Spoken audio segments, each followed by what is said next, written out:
My name is Mick Hayes. That's Mick like Mick Jagger and Hayes like Isaac Hayes. I am the internet's most invisible guitarist and singer, a man who hesitates to call himself a songwriter. And I say that because I've met some songwriters and what I do is very different. I write songs to get things off my chest. That's my story and I'm sticking to it. Today we're doing a shorty, a revisited. At the request of a handful of people who listened to my second episode and wanted to hear some of the early recordings I spoke of, I've kind of stitched something up here pretty interesting for you guys. But if you just tuned in for the first time, what we're going to listen to here is actually my first recording when I was 16 years old. Well, first semi-pro recording. There's other recordings, surely. But this recording is really special to me, and I'll tell you why. I had just gotten my license. I had just gotten my first car. My mother explicitly told me I was not allowed to leave the town that I lived in, which is East Aurora, New York, in the western part of the state. And I packed up all my gear in my band and drove an hour away to a recording studio that would give us time. And that's what this recording is. Now, another important thing to note is these are 4 original songs on this recording, and it's from reel to reel. But I'm just going to kind of play a little bit here for you. The first song, well, the only song I'm going to play you from that recording is a song called Whatever, because that's what you write about when you're 16 or younger.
Oh, the rototoms. That's about enough.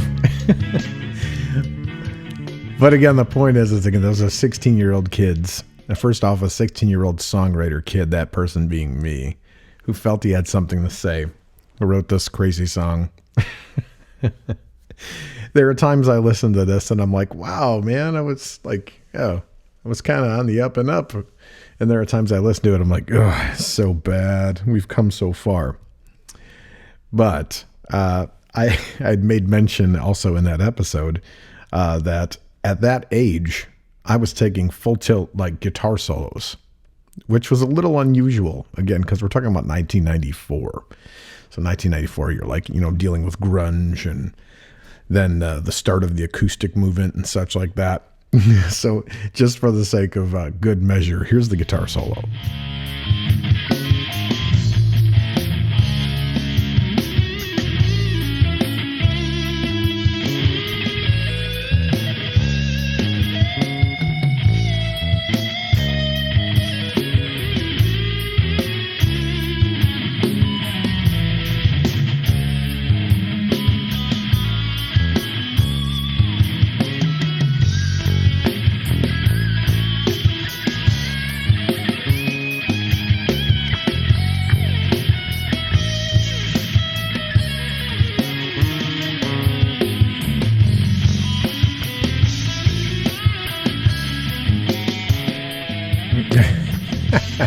Enough already. Ow! That vocal. Yes. Again, another point of humility. My voice has gotten much better, thankfully, with some exercise and practice and age. Can't believe I just played that, but hey, whatever. The whole part was, again, like I said, therapy. So let's go into a story. I've always loved that progression, the A minor to C sharp minor that song opens with, and it's the verse section. So I decided somewhere, well over 10 years ago, to lift it into steal it back from myself and use it for a new song, something that I was going to be more proud of. Let's be nice to you, Mick. Something I was going to be much more proud of. And I wrote it into a song called The Spark Has Faded Away. And that ended up on my recovery CD. So what I'm going to do is I'm going to play you, that intro, just to remind you. Thank you for letting me torture you. I'm going to play you that intro again, and then I'm going to play you a portion of The Spark Has Faded Away.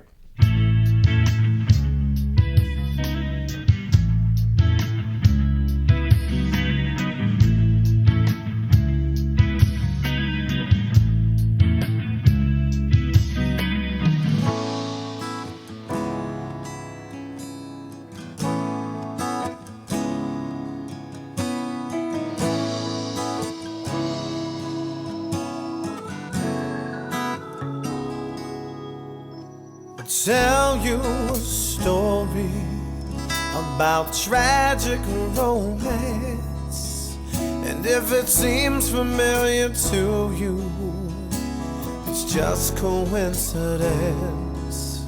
About a good loving woman and a hard-working man with picture perfect happiness and a future to plan. Oh, everybody loved them and their perfect little home, but there were problems between them when they were alone. And the time had come for them to realize there was nowhere left they can compromise.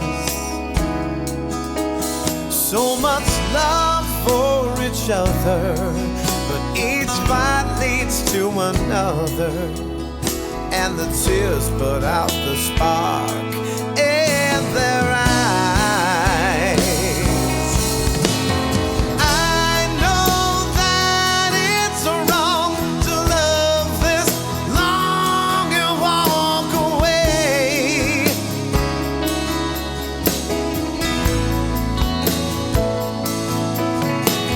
Hearts will surely mend with hopes that we'll be friends someday.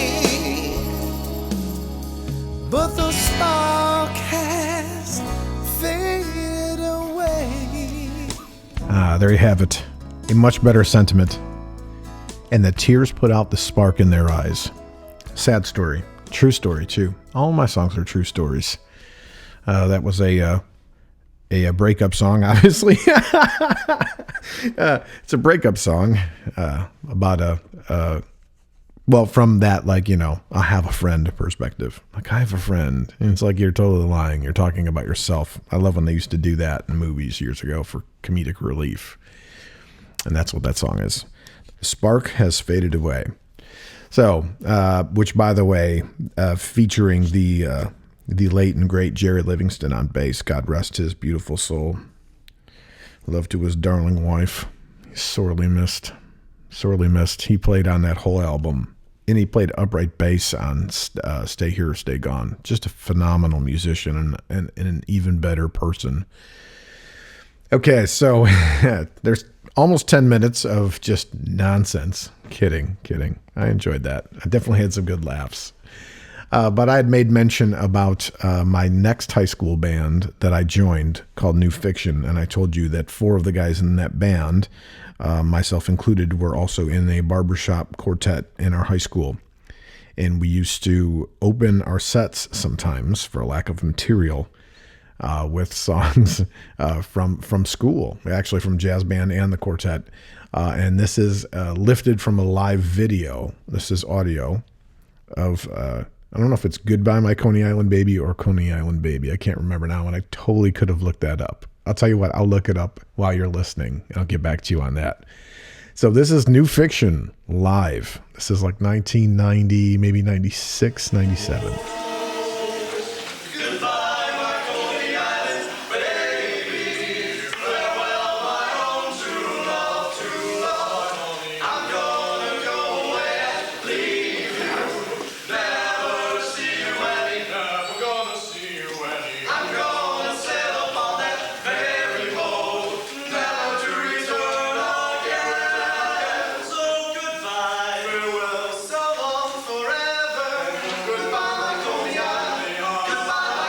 Oh boy. That's me. That's the high guy. So long forever. Yeah, that's that guy right there. Yeah, but hey, you know what? Let me point something out. As crazy as this sounds, and again, pardon the room noise and all that stuff, listen to the applause at the end of the song. It's kind of just cool to revel in, okay? I'm not saying anything about how great we were.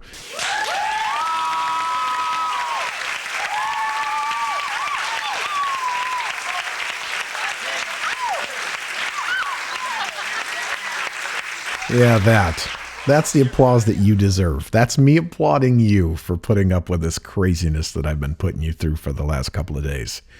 So thank you very much. This is really turning out to be a lot of fun, and I hope you're enjoying it too. I'll have another installment for you tomorrow. I have no idea what I'm going to speak on. If you've got a question, please leave it below in the comments. You can message me direct on any of the platforms that you follow me on. But most of all, I hope that in some way this helps. I hope that it inspires. And most of all, I hope that it draws me closer to you.